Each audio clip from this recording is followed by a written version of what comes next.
Greetings and welcome back to the show, World War II Books Where to Start. I'm your host, HEINZ Guderian, and today let's just blitz through a bunch of World War II books I've read, but didn't put into a full video for one reason or another. None of these were either awesome enough or awful enough to make a best of worst of list for any given year, but the overall quality is on the downside.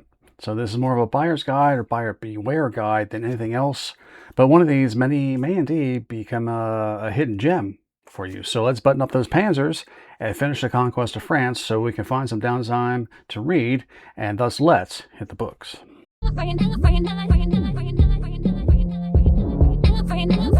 Alright, first up, Empire Destruction, A History of Nazi Mass Killing by Alex K. from 2021, 400 pages total. First off, this ought to be obvious. The subtitle should be the title and ditch the Empire of Destruction thing. I was expecting an intellectual dissection of the process of mass murder and genocide throughout the entire Reich to rival Timothy Snyder's Bloodlands and Black Earth, which focused on Ukraine and Poland respectively. What I got was a mix of good coverage versus high-handed and sometimes belabored writing, some bland conclusions, and what felt like a couple of fumbles here and there, such as the Soviet POWs and their murder by starvation. The 14F-13 program was a bit clumsy, and he's not above trying to grind it into our heads by using the phrase women and children over and over and over. The Warsaw Uprising chapter was very good and very graphic, which you don't get in campaign books, and that was kind of a surprise here. General Halder comes across as a bloodthirsty and not just a maps and arrows general, which I hadn't seen before. He pays attention specifically to the 707th Infantry Divisions and the 404th Security Division as they assisted the Einsatzgruppen in their grisly work. The concluding chapter on why Germans killed as they did is as unconvincing as other explanations for their actions, and the best he comes up with is the centrality of comradeship in German units. I found this to be quite a mixed bag, and I gave it a 4-star rating, but obviously with some reservations. That's Empire of Destruction by Alex K.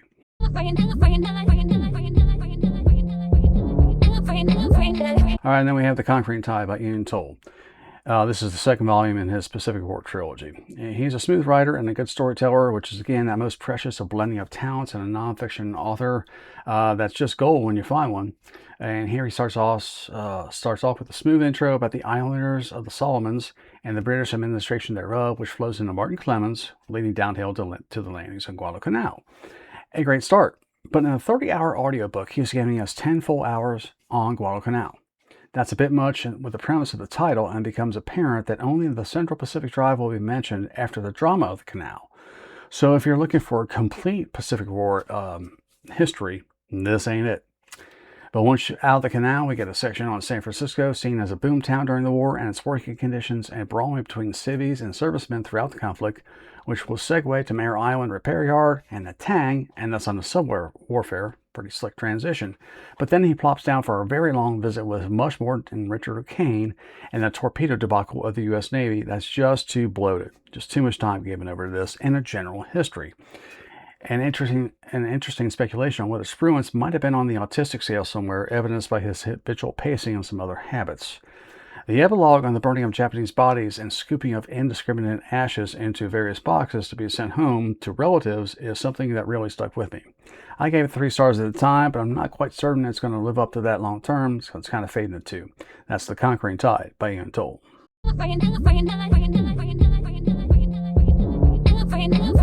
Alright, and then we move on to Deadly Sky by John McManus, 2000, 464 pages total. Don't be fooled by the cover photo of carrier squadron pilots on a carrier in the Pacific. This is really a love letter to the 8th Air Force, told in a sociological style with some oral histories grafted on top. There are far too many direct quotes of flipping back and forth between theaters like a ping pong ball, and that leads to disorientation.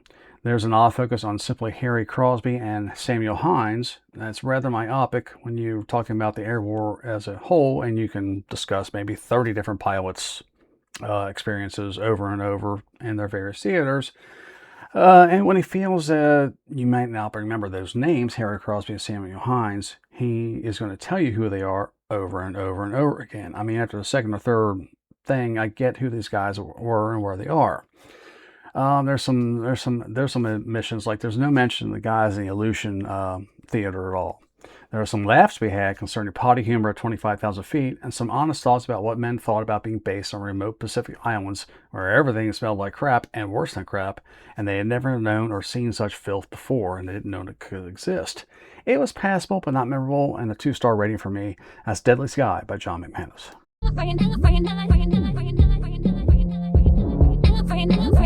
All right, Blitzkrieg by Lloyd Clark from 2016. This is 480 pages. As much as I really liked this book on Anzio and I was expecting more of the same style, I didn't get this at all. Well, it's a maps and arrows presentation of the German campaign of France in 40, with plenty of rivet counting for distances covered and tanks knocked out. That's about all it is. If that's for you, great, but it ain't for me. Really disappointed, 1 star. That is Blitzkrieg, Lloyd Clark.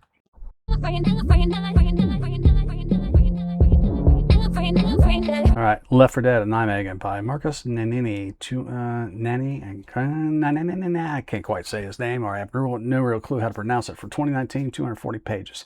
This is a paratrooper wounded at Market Garden, captured and sent to a POW camp, Stalag 7A in Mossberg in Bavaria.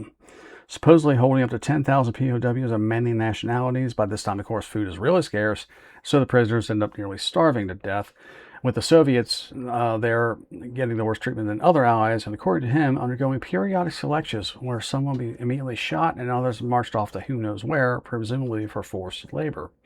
This gave me many instances of, geez, I'm not so sure about this, or wondering about the author's qualifications. He is an unknown to me and certainly didn't feel like he was too pressed to get at total authenticity. G. Metcalf was interviewed for this book late in life, and you have to wonder about the recall of events so long in the past.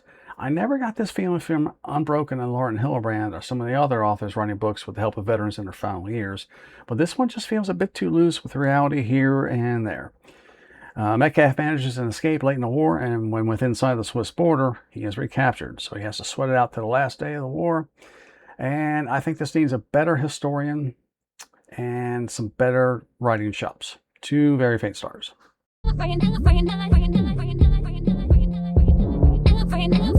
All right, finishing up is Tin Can Sailor by C. Raymond Calhoun from 1993, 198 pages.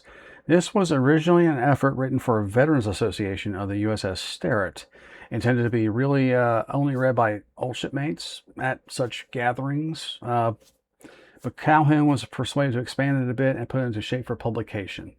But it needed a lot more than just kind of shuffling some papers around. Valuable as a sort of an oral history collection, but it falls far short as a readable memoir account of this man's ship and his war. He really needed a ghostwriter beside Calhoun to really make this thing expand to become an actual readable memoir. 2 stars.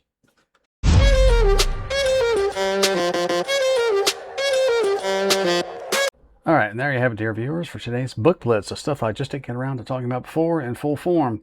One of these, or 2 of these, may pique your interest. I'm not going to lie to you, but I just want to be a completionist here and try to expound on the full expanse of the availability of World War II books out there. There's more around that you can shake a stick at.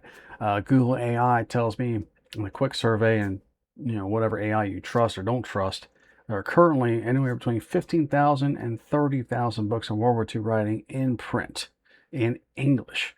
Now will include a lot of technical manuals and a lot of Osprey and that kind of stuff, background, and also include a lot of reference material.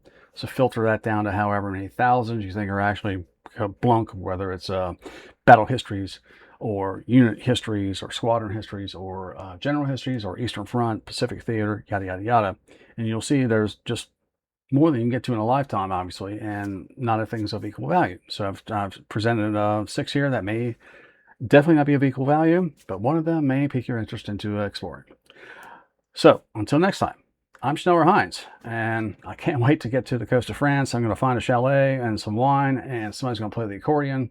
We're going to watch the sunset over the English Channel. We're going to dream about some invasions.